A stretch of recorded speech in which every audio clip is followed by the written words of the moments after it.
마가복음 16장 6절 한 절의 말씀입니다. 우리 다 같이 봉독하는데 앞에 화면 보셔도 되겠습니다. 연이어 2번 반복하여서 이 말씀을 봉독하겠습니다. 청년이 이르되 놀라지 말라. 너희가 십자가에 못 박히신 나사렛 예수를 찾는구나. 그가 살아나셨고 여기 계시지 아니하니라. 보라, 그를 두었던 곳이니라. 청년이 이르되 놀라지 말라. 너희가 십자가에 못 박히신 나사렛 예수를 찾는구나. 그가 살아나셨고 여기 계시지 아니하니라. 보라, 그를 두었던 곳이니라. 아멘. 오늘 부활절입니다. 첫 번째 부활절. 상상 한번 해보셨습니까? 지금 이제 로마 군인들이 이 예수님의 무덤을 지키고 있죠. 그런데 갑자기 하늘에서 번개가 번쩍입니다. 그리고 지진도 크게 일어났다고 합니다. 진도가 2, 3 정도는 크게 일어났다 이런 생각도 되지는 않겠고 4, 5 이상의 굉장히 큰 지진이 일어났겠죠. 큰 지진이 일어났습니다. 하늘로부터 천사가 내려왔습니다. 흰 옷을 입은 천사가 내려왔죠. 그때 번개가 번쩍인 것처럼 이렇게 묘사를 하고 있습니다. 그리고 이 천사가 무덤의 돌을 굴러내고 그 위에 앉습니다. 그리고 이 무덤을 지키던 로마 군사 어떻게 됐을까요? 이 장면을 보고 무서워 떨었다라고 기록을 합니다. 이들은 기절했습니다. 성경에는 죽은 사람 같이 되었더라. 죽은 건 아니고 완전히 죽은 사람처럼 기절해버린 거죠. 이 로마 군사가 나중에 이제 깨어나가지고 지금 이 상황, 말로 할 수 없는 이 상황을 자기가 목도했지 않습니까? 그거에 대해서 뭐라고 설명할 수 있을까요? 그리고 이들의 삶이 이후에 어떻게 바뀌었을까요? 그건 저도 모릅니다. 그저 궁금할 뿐입니다. 여하튼 간에 그러한 상황 속에서 이제 여인들이 무덤으로 찾아옵니다. 찾아온 여인들이 오늘 본문이 아니라 이 마가복음 16장에 나오죠. 누굽니까? 막달라 마리아, 그리고 야고보의 어머니 마리아, 살로메, 이렇게 세 여인이 찾아옵니다.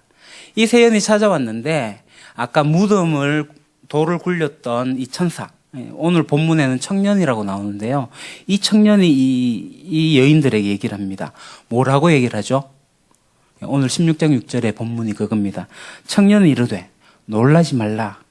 너희가 십자가에 못 박히신 나사렛 예수를 찾는구나. 그가 살아나셨고 그가 여기 계시지 아니하니라. 보라, 그를 두었던 곳이니라. 이렇게 이야기를 합니다. 그가 살아나셨고 그가 여기 계시지 않고 그러니까 와서 보라. 이렇게 얘기를 하죠.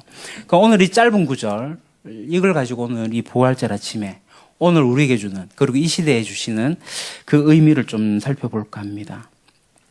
말씀드린 대로 마가복음에는 청년으로 나오고 있는데 다른 복음서에서는 천사라고 나옵니다. 흰옷 입은 천사.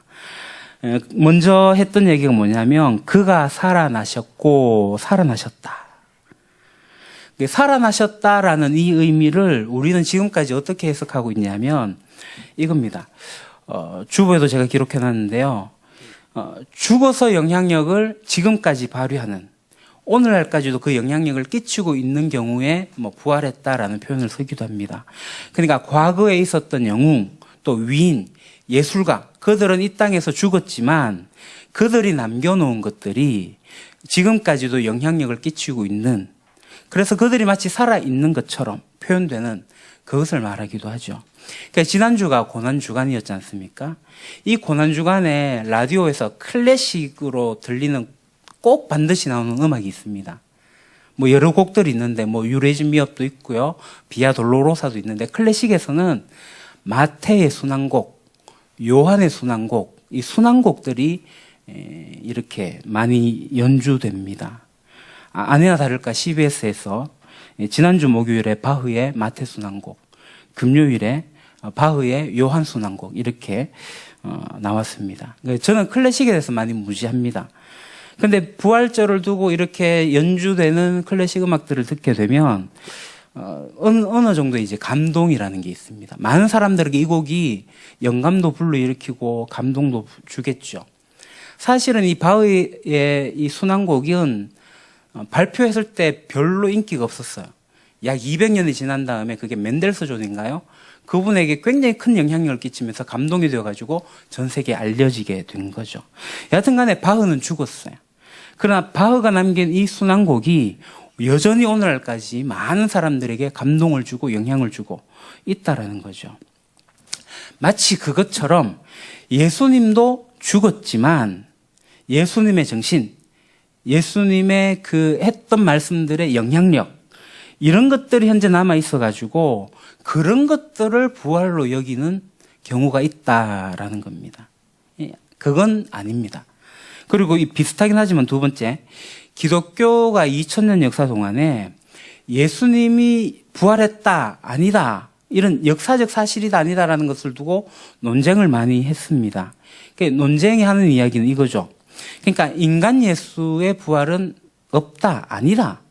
예수는 죽었는데 그 예수가 제자들의 마음에 살아나서 이 제자들의 정신 속에 예수가 있어서 이 예수의 정신을 가지고 살아가는 것, 그것이 시대 정신이 되고 후대의 삶과 철학으로 남아 있어가지고 죽지 않고 불멸의 존재가 되었다. 마치 이순신 장군이 오늘날 우리에게 어떤 영향을 끼치면서 불멸의 영웅 이순신으로 우리에게 존재하는 것처럼 그렇게 보는 경우가 있습니다.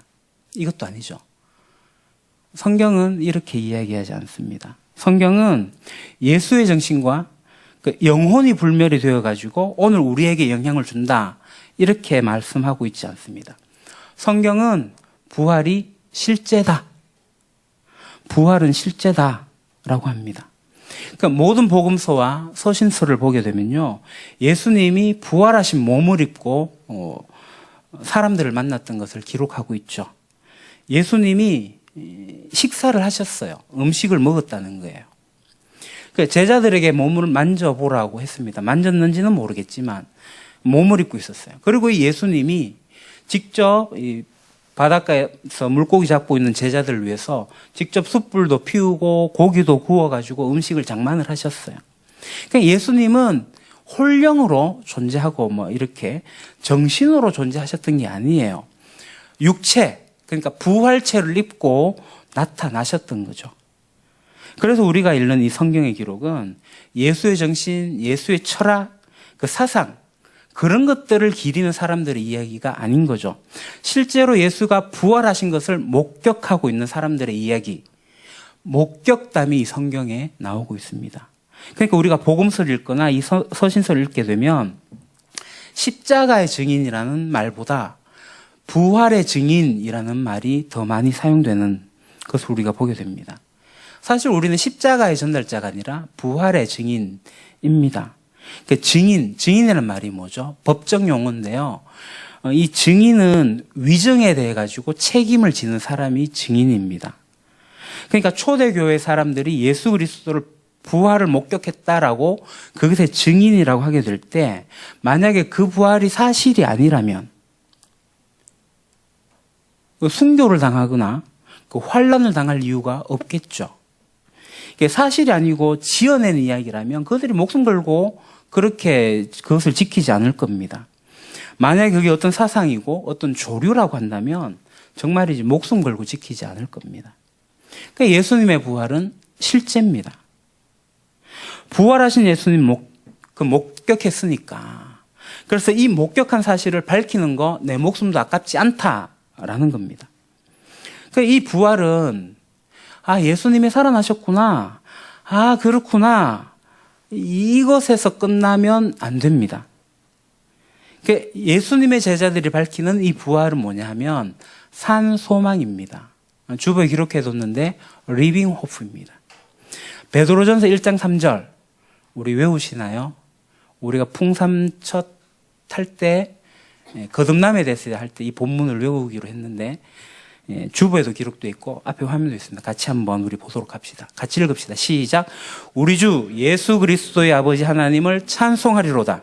그의 많으신 긍휼대로 예수 그리스도를 죽은 자 가운데서 부활하게 하심으로 말미암아 우리를 거듭나게 하사 산 소망이 있게 하시며. 아멘. 죽은 자 가운데서 부활하게 하심으로 우리를 거듭나게 하사 산 소망이 있게 하시며 산 소망이 있게 하신다. 이 산 소망은 막연한 기대.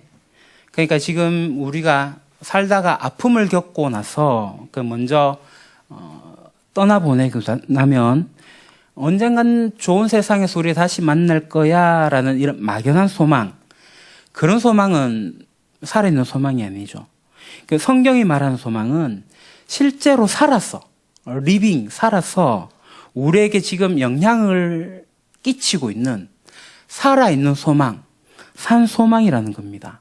막연한 기대, 부질없는 기대, 마치 있다가 사라지는 신기루와 같은 그런 것이 아니라 오늘 내 삶 속에서 부활이 살아가지고 실제로 내가 부활을 살아내는, 지금 내한테 영향을 끼치고 있는 살아있는 소망이 부활이라는 거예요. 근데 이 부활을 살아있는 소망으로 간직한 사람들은 인생을 바꾸어서 살아갑니다. 어떻게 해요? 부활을 전제로 해서 자기의 삶을 재조정합니다. 부활이 소망이 아닌 사람은 죽음이 끝이에요. 근데 부활을 받아들인 사람들은 부활을 기점으로 새롭게 삶을 조정을 하는 거죠. 바울이 사도행전 24장 이렇게 말합니다. 주보에 기록했는데요. 화면 보셔도 되겠습니다. 그들이 기다리는 바 하나님께 향한 소망을 나도 가졌으니 곧 의인과 악인의 부활이 있으리라 함이니이다. 여러분 알다시피 바울은 이 땅에서 고통, 고난을 참 많이 당했지 않습니까? 만약에 고통, 고난을 당하고 그냥 죽어서 끝났다. 그러면 바울은 굉장히 억울하거나 답답하거나 이루 말할 수 없는 속상함들이 있겠죠. 그냥 죽어버리고 끝나는 거니까. 그런데 그게 아니죠. 부활이 있으니까 그 고통 속에, 고난 속에 반전이 일어나는 겁니다. 악한 일에 대해서 반드시 심판을 받게 될 것이라는 것을 우리가 알고 있지 않습니까? 그래서 내가 지금 이 악에도 굴하지도 않고 이 악과 내가 타협하지도 않고 지금 내가 살아가고 내가 지금 견뎌내고 있는 이것, 이게 바울의 고백인 거죠. 그러니까 우리가 부활을 믿는다, 부활이 산 소망이다라고 할 때 지금 우리 삶 속에서 맞닥뜨리고 있는 고통, 실패, 좌절, 아픔, 그런 것들이 우리에게 있지만 그것을 이겨낼 수 있다라는 거죠. 그러니까 사실 우리가 부활을 믿는다, 그런 산 소망이 있다고 하면 앞서 얘기했던 그런 고통, 실패, 좌절, 아픔 이런 것들이 없어진다거나 사라지고 줄어들거나 이러지 않습니다. 하나님께서 우리를 부활하게 하실 것을 우리가 진짜 믿으면 정말이지 내 고통 이런 거 감소되지 않습니다. 근데 이 부활이 신기한 게 뭐냐면 이 산 소망이 커지면 커질수록 이게 우리의 삶에 영향을 끼치게 되면 앞서 이야기했던 그런 것들이 점점 작아집니다. 우리의 삶의 문제 바뀌지 않아요. 없어지지 않아요. 그러나 이것들을 바라보는 시각이 산 소망으로 인해 가지고 그것들이 점점 커져나가면 이런 것들은 점점 작아지게 되는, 상대적으로 작아지게 되는 그런 것들을 우리가 경험하게 될 겁니다. 그래서 그리스도인들이 겪는 고난, 아픔, 내가 부활을 모를 때는 그것이 엄청나게 크게 다가왔지만 부활의 산 소망을 내가 받아들이면 그것이 줄어들진 않지만 점점 작아지는, 이겨낼 수 있게 되는 그런 자리에 서게 된다는 겁니다. 이게 믿음의 길을 갔던 많은 선배들의 그러한 비밀이었습니다. 이 부활을 믿기 때문에 이 땅에서 안 되던 일이 갑자기 잘 된다거나 하는 그런 게 아니라는 겁니다. 오히려 고통과 좌절과 그런 불이익 같은 것들이 여전히 남아있긴 하지만 그럼에도 불구하고 나는 이 산 소망 때문에 이런 것들을 이겨낸다. 내가 이거 이겨내면서 살아낸다. 라고 고백하는 것. 이게 우리의 고백입니다. 아이고 죽겠네. 이게 아니라 아이고 주님께 있네. 라고 바뀌는 겁니다. 주께 있네입니다. 그러니까 부활의 산 소망을 바라보면 내 앞에 있는 어려움, 아픔 이런 것들이 점점 작아지는 경험을 하게 될 겁니다. 여러분, 이 부활이 여러분에게 산 소망이 되시기를 소망합니다. 예수님이 살아나셨다. 그가 살아나셨다. 의미는 산 소망이다. 라는 겁니다. 그리고 두 번째, 천사가 연이어서 말하죠. 그가 여기 계시지 않는다. 여기는 어디예요? 무덤이죠. 이 무덤이라는 곳은 불과 사흘 전에 예수님이 고난당하시고 죽으셔가지고 묻히셨던 그곳. 그러니까 그때 십자가에서 고통, 고난당하고 죽으시는 것을 목도했던 이 여인들의 아픔이 사흘이 지났지만 이 무덤에 와서도 여전히 동일하게 고통스럽고 암울하고 하는 그러한 시간의 자리였을 겁니다. 우리가 성경을 읽다 보면 참 신기한 것은 예수님이 죽으시고 난 다음에 제자들의 이야기가 등장하지 않죠. 성경에 기록된 대로 제자들은 다 도망가 버렸거든요. 그곳에는 예수님을 따르고 예수님을 섬기며 예수님을 사랑하고 이루 말할 수 없는 슬픔에 잠겨 있는 여인의 모습들이 여기에 나옵니다. 시간이 사흘이 지났지만 지금 이 여인들의 마음에는 굉장히 억울한 마음도 있을 거고 온갖 복잡한 그러한 마음들이 있을 겁니다. 예수님이 이렇게 돌아가셔야 될 분이 아닌데 죄 없는 분이 어떻게 이렇게 십자가를 지셨을까 하는 그런 마음들이 있었을 겁니다. 슬프고 비통하고 이제 어떻게 해야 되나 하는 막막함도 있을 거고 가슴이 뻥 뚫리는 먹먹함도 있을 거고 십자가 사건 이후로 지금 사흘이 지났지만 여전히 그들의 마음은 그러했을 겁니다. 우리가 살아오면서 참 많은 사람들을 떠나보냅니다. 저는 장례를 제법 많이 경험해 봤습니다. 솔직히 장례에 가보면 그냥 무덤덤하게 그냥 예식을 치르는 경우도 있고요. 어떤 경우에는 정말이지 공감이 되고 감정이입이 된다 할까요? 슬퍼하지는 정말 먹먹해지는 그런 경우도 있습니다. 이 고통을 당한 분들을 보면 저도 이제 죽음을 제 실제적인 경우에 증조 할머니 돌아가셨는 것은 전 기억이 나지 않습니다. 아주 어릴 때 같이 함께 지냈던 것밖에. 그러다 제가 고1 때 죽음을 맞닥뜨린 게 할아버지가 돌아가신 때였어요. 뭐로 말할 수 없지만 조금 먹먹함이 있었습니다. 이후에 이제 친어머니가 돌아가시고 나중에 이제 할머니가 돌아가시고 장례를 치르면서 이 죽음을 가까이 하게 됐을 때 만약에 이 죽음을 내가 정말 사랑하는 사람이라면 내가 어떻게 받아들일 수 있을까? 시간이 지나면 점점 잊혀져요. 기억 속에 사라져 갑니다. 무의미하게 살아가요. 그러나 그때가 되면 다시 그 날이 오면 가슴이 아려오는 것들이 있습니다. 어쩌면 이것이 죽음이 가져오는 힘이 아닐까 그렇게 생각이 됩니다. 만약에 이 죽음이 우리 인생의 종착지 끝이라고 한다면 이 죽음은 매우 절망적인 것입니다. 죽음의 또 다른 이름을 저는 소멸, 부재라고 생각을 합니다. 죽음이라고 하는 이 고통, 결국은 사라지는 거고 없어지는 거지 않습니까? 내가 사랑했던 사람, 내가 잊을 수 없는 그 사람, 소중했던 그 사람이 지금 이 땅에 없다. 내가 더 이상 어떤 것도 할 수 없다. 그러니까 이제 꿈속에도 만날 수도 있고 뭐 어떤 생각 속에서 그 사람 만나지만 눈을 떠보면 여전히 지금 이 세상 막막하다는 거죠. 그래서 어떤 이들이 이렇게 얘기를 합니다. 사랑한 이를 떠나보내고 난 다음에 시간이 지나면서 그것이 점점 옅어져요. 그러나 그 사람의 부재, 그 사람이 이 땅에 없다는 소멸, 이것이 시간이 지나면 지날수록 더 짙어지는 그런 면이 있다라고 합니다. 그래서 이 죽음을 맞닥뜨리는 사람들이 고민하는 것이 사는 게 뭔가, 삶이란 뭔가 이렇게 생각을 하죠.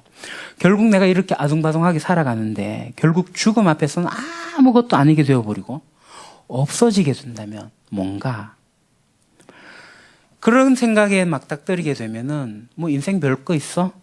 그냥 되는 대로 사는 거지. 죽으면 정말 다 소용이 없는데 그냥 살아있을 때 놀기나 실컷 놀자, 즐기자, 마음껏 하자 이렇게 쾌락에 빠진 사람이 있고요. 그리고 다른 데 이제 중독된 사람들이 있습니다. 제가 이제 상담 공부를 하다 보니 중독에 빠진 사람들 중에 사별을 경험하신 분들이 의외로 많습니다. 부부 금술이 좋았는데 뭐 살아있을 때는 별로 뭐 중독할 것 같지 않은 그런 삶을 사셨는데 이 배우자가 죽고 나니까 너무 힘든 거예요. 그 힘든 것을 잊기 위해 가지고 알코올, 뭐 도박, 유흥 그런 데 시간을 빼앗기죠. 뭐 시간만 빼앗깁니까? 재정도 빼앗기고 몸도 다 빼앗기는 겁니다. 그래서 중독에 빠져요. 중독에 빠져가지고 인생의 허무함을 경험하게 됩니다. 그래서 그들이 일상으로 못 돌아오는 그런 일들이 있습니다. 무기력해지고 삶의 의미와 목적 이게 뭐가 필요하나 그냥 허무함들이 몰려옵니다. 그러니까 이 인생의 끝이 죽음이다. 죽음이 인생의 끝이다라고 하면 이 두 가지가 나옵니다. 쾌락, 허무. 이 둘 중에 어느 하나의 시간을 보내다가 말 겁니다. 죽음이라는 것에 대해서 이런 고민 한번 해보셨습니까? 죽음이 가져오는 아픔, 파장, 어려움 이런 것들을 겪는 이웃들이 있습니다. 어쩌면 오늘 본문에 나오는 이 세 여인도 이것을 경험하고 지금 무덤에 와 있는 거예요. 지금 무덤에 와본들 정말 사랑하고 보고 싶고 그리운 예수님을 만날 수 없다는 것을 지금 아는데 그들의 마음은 지금 허하게 비어 있는데 어찌할 바를 모르겠지만 그냥 이 무덤의 자리에 향유라도 바르려고 찾아온 겁니다. 그런데 오늘 천사를 통해 갖고 들은 메시지가 있죠. 반전의 메시지였어요. 그가 살아나셨고 그가 여기 계시지 않는다. 여기 계시지 않는다. 이건 뭐냐? 다른 곳에 가 계시다는 거예요. 그는 지금 무덤 죽음에 머물러 있지 않고 죽음으로 끝나지 않고 새로운 장에 가 계시다. 이 얘기입니다. 이 말씀이 우리 가운데 무슨 의미를 줘요? 죽음은 우리의 목적지가 아니라 경유지다라는 겁니다. 죽음이라는 것은 더 이상 죽음 이후에 아무것도 없는 것이 아니라 사실은 그 죽음은 또 다른 시작이다. 또 다른 생을 향해 나아가는 문이다라는 겁니다. 그래서 이 죽음이라는 것이 우리가 달리 보기 시작한다면 어떤 일들이 생겨날까요? 내 인생을 살아가는 관점이 바뀌겠죠. 결국 내 인생 죽음으로 끝난다라고 한다면 뭐 아무것도 할 수 없습니다. 캐세라세라 즐기자 쾌락에 빠지거나 허무주의에 빠져가지고 그냥 살아가겠죠. 그런데 우리는 죽음에 머물지 않고 그리스도께서 죽음 이후에 어떤 삶을 우리에게 열어놓으셨다는 것을 우리가 안다면 우리의 삶은 결코 쾌락에 빠지지도 않고 허무에도 빠지지 않는 내 삶의 길과 방향을 새롭게 정립해 나갈 수 있다는 겁니다. 이게 천사가 지금 한 이야기입니다. 그는 여기 계시지 않다. 이 말씀을 오늘 우리 생에 이제 적용해 봐야 됩니다. 그러니까 우리의 삶이 거기에 끝나지 않는다는 거예요. 죽음으로 끝나지 않는 거예요. 예수님을 믿는다는 것은 죽음으로 끝난 삶 가운데 있지 않다라는 거예요. 죽음 이후에 또 다른 삶이 우리에게 주어진다라는 겁니다. 자, 그리고 마지막 천사가 하죠. 뭔 말합니까? 와서 보라는 겁니다. 그가 계시지 않고 살아나셨는데 가까이 와서 보라는 거예요. 그가 누워있던 곳, 죽음이 있던 곳, 십자가의 그 끝자락에 있던 그곳 무덤에 와서 보라는 거예요. 그곳은 절망이고 고통이고 실패고 소멸과 부재가 있는 그곳이었는데 바로 죽음의 자리였는데 와서 보라는 거예요. 어떻게 바뀌었다고요? 부활의 자리로 바뀌었다고요. 부활의 자리로 바뀐 이 무덤을 보라고 천사가 이야기합니다. 여러분, 부활은 관념이 아니에요. 부활은 영혼의 불멸이가 아니에요. 부활은 실제입니다. 부활은 능력입니다. 부활은 우리의 삶을 다르게 보고 있다는 것을 보라고 하는 것입니다. 그래서 우리의 출발은 바로 예수 그리스도께서 돌아가시는 것으로 그 사랑 그 은혜로 우리가 시작을 하긴 하지만 그래서 우리는 언젠가는 무덤에 있어야 되는 사람들이었지만 지금 우리는 그곳에 머물러 있지 않고 어디로 가는 겁니까? 빈 무덤을 향해 나가자는 거예요. 우리의 삶은 무덤의 자리가 아니라 부활의 증인의 자리, 빈 무덤의 자리로 가는 겁니다. 그래서 우리의 신앙이 이제 자란다라고 이야기하게 될 때 우리가 지금 부활절을 보내고 있다면서 우리의 신앙이 자란다는 것은 언제까지는 우리가 예수님을 십자가에 못 박아 두는 것으로 끝나지 않아야 된다는 겁니다. 예수님이 여전히 십자가에 계십니까? 아니요. 예수님은 십자가에 달려서 계시지 않습니다. 분명히 이곳에 십자가에 계셨지만 지금 이곳에 계시지 않아요. 십자가가 아니라 무덤에 계셔야? 아니요, 무덤도 아니에요. 무덤은 비었고 예수님은 부활하셨어요. 그것이 우리에게 주어진 그림입니다. 뭐 이게 다는큰데 이야기할 것은 아니지만 이 천주교의 십자가와 우리 개신교의 십자가 조금 다릅니다. 천주교 십자가 보면 예수님 십자가에 계속 달려 있습니다. 그 죽음을, 고통당하심을 묵상하시는 것 같아요. 우리는 십자가에 누구도 달려 있지 않아요. 무덤은 비었어요. 그 예수님 승천하셔서 영광의 주로 오실 겁니다. 이게 우리에게 주어진 겁니다. 우리가 십자가에서 그의 죽으심으로 말미암아 우리의 믿음이 시작하긴 하지만 그 자리에 머물러 가지고 있는 것은 아닙니다. 다른 자리로 나가야 됩니다. 어디로요? 빈무덤. 부활의 자리. 그 부활의 삶의 자리로 우리가 가야지 우리의 신앙이 깊어지고 우리의 신앙이 자라는 겁니다. 안타까운 것은 많은 그리스도인들이 여전히 십자가에 달리신 예수님만 생각하고 있다는 거예요. 예수님은 그 보혈만 가지고 붙들고 있다는 거예요. 그 십자가에 고통당하신 예수님 가지고 감상에 젖어가지고 내 죄를 위해서 돌아가셨는데 아이고 그렇게 머물러 있다는 거예요. 그러니까 신앙이 안 자라죠. 그리스도인은 십자가에서 출발해서 빈무덤으로 나가고 빈무덤을 가지고 살아가는 사람들입니다. 그래야 우리의 신앙이 자랍니다. 그래서 우리의 정체성은 내가 부활의 증인으로 자라나고 있구나. 내가 지금 성장한다는 것은 내가 부활의 증인으로 부활의 사람으로 살아가고 있구나라는 겁니다. 다시 말씀드리면 증인이 누구예요? 본 것을 이야기하는 사람이라는 겁니다. 이야기를 믿고 나에게 의미 없는 그런 것들을 가지고 살아가는 게 아니라 증인이라고 하는 것은 예수가 죽었지만 살아나셨다. 그것을 이야기하는 사람이라는 거죠. 우리도 예수님과 함께 죽을 사람이었습니다. 죽음이 끝이었던 그런 죄인이었습니다. 그러나 예수로 말미암아 우리는 부활에 참여하고 부활의 영광을 맛보는 그 자리에 우리가 있다는 것, 그것을 믿는 사람들이 그리스도인입니다. 이 세상을 살다 보면 참 많은 매체들이 죽음을 준비하라라는 것들을 이야기합니다. 보험 이야기하죠. 아이들 양육에 대한 이야기하죠. 이런 것들은 죽음을 대비하는 것과 별반 다를 게 없는 거죠. 당신 집이 그거밖에 안 돼? 아이들 교육 그거밖에 못 시켜? 당신 노후를 그렇게 준비하면 안 되는데? 이런 것들은 뭐냐 하면 죽음이 끝인 사람들이 하는 이야기예요. 죽음이 무서우니까 그러는 거예요. 이 죽음이 우리에게 또 다른 이름으로 다가오는 게 뭐냐면 실패라는 거죠. 실패. 사회적인 실패, 사랑의 실패, 관계의 실패. 아이들은 학업의 실패. 이 곧 죽음입니다. 근데 주님이 뭐라고 말씀하셔요? 이 죽음은 종착지가 아니다. 죽음은 우리의 경유지다. 죽음 마지막에 맞닥뜨리는 벽이 아니라 열고 나갈 문이다라는 거예요. 죽음 이후에 삶이 있다는 거예요. 우리의 삶이 죽음 이후에 부활의 삶으로 연장되었다는 것, 이것을 믿느냐? 그게 그리스도인입니다. 우리의 삶의 목표, 우리 삶의 부르심, 죽음을 향해서 가는 게 아니라 그 이후까지 내다보고 부활을 기준으로 새롭게 내 삶을 정립하는 것, 그겁니다. 오늘 부활절에 많은 교회가 부활을 기뻐하면서 모여서 예배를 드린다거나 또는 영상으로 예배를 드릴 겁니다. 그리고 다양한 찬양과 헌금들이 있겠죠. 그런데 부활절은 예수님이 2000년 전에 살아나셨어. 이렇게 벚꽃이 질 이 즈음에 부활하셨어. 라고 기념하는 거. 그냥 기념만 하고 내일부터는 죽음이 끝으로 알고 살아가는, 부활과 상관없이 그렇게 살아가는 것은 아닙니다. 부활을 기념하는 거 오늘 안 해도 돼요. 내년에도 부활절 있으니 내년에 기념하면 되죠. 부활은 기념한 날이 아닙니다.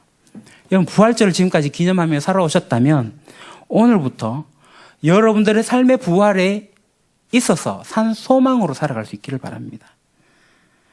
다시 말씀드리지만 부활은 기념하는 게 아니라 살아내는 겁니다. 예수님이 2000년 전에 부활하셨던 그 힘으로 오늘 이 시대에 우리가 부활을 중심으로 살아가는 것입니다. 부활은 이미 시작되었고 우리의 종착지는 부활까지 나아가게 될 것입니다. 그래서 우리가 진짜 고민을 해봐야 됩니다. 내가 부활을 중심으로 내 인생을 설계하고 살아가고 있는지, 정말이지 부활이 내 인생의 중심인지, 부활이 내 인생의 목적지가 되고 있는지, 아니면 내 삶의 실상들은 결국 죽음으로 다 끝나, 그래서 죽음을 대비하자라고 살아가고 있는지 고민해 보십시오. 주님은 오늘 천사가 말한 이 사건으로 우리에게 말씀하십니다. 그가 살아나셨다. 그가 여기 계시지 않는다. 와서 봐라. 우리는 죽음 가운데 있지 않을 겁니다. 우리 역시 예수 그리스도 안에서 부활할 것입니다. 그러므로 우리는 부활을 중심으로 우리 인생을 설계하고 이 부활을 살아내야 됩니다. 그것이 우리의 살아있는 리빙 호프, 산 소망입니다. 오늘 본문을 꼭 기억하십시오. 천사가 했던 세 마디. 그가 살아나셨다. 그가 여기 계시지 않는다. 와서 보라. 죽음을 대비하는 삶, 실패를 막으려고 하는 그런 삶, 그것이 아니라 부활이 연장되어진 삶, 그것을 우리가 믿음으로 받아들이고 부활을 중심으로 우리 인생을 새롭게 설계하고, 그래서 그 삶을 살아내는, 부활의 삶을 살아내는 저와 여러분들이 되기를 소망합니다. 기도하겠습니다. 하나님, 죽음이 끝이 아님을 저희들은 믿습니다.